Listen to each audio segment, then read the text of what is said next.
le gouvernement a recommandé à chaque ministère de pouvoir mettre en sens des séries statistiques, mais aussi développer des planifications cohérentes.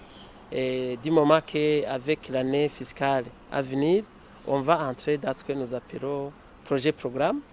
Alors, arrivé au niveau du ministère, nous avons vu qu'on a tellement besoin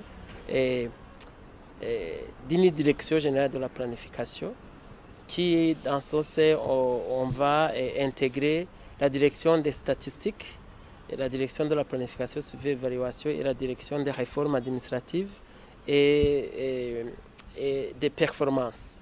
Alors, la stratégie sectorielle vise à faire l'inventaire, disponibiliser les chiffres à jour sur l'emploi, que ce soit sur les fonctionnaires de l'État, combien sont-ils, qui sont affectés où, des chiffres par rapport aux entreprises qui sont créées et les employés de ces entreprises, et voir si ces entreprises cotisent pour la protection sociale de ces employés, mais aussi payent les impôts, l'IPR, et aussi comme nous avons l'inspection générale du travail et de la sécurité sociale, nous devons avoir la cartographie des entreprises, planifier comment les inspections vont se faire dans chaque entreprise pour pouvoir les appuyer, et comme le stipule le Code du travail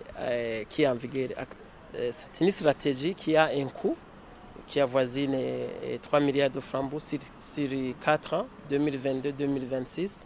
Mais d'ores et déjà, nous l'avons élaboré sans financement additionnel parce que nous sommes là pour travailler.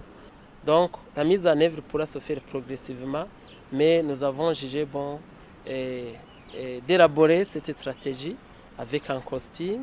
C'est une très bonne stratégie qui est vendable, si je puis dire, parce que c'est bien élaboré et la suite viendra. Mais on doit avoir des projets prêts à être financés.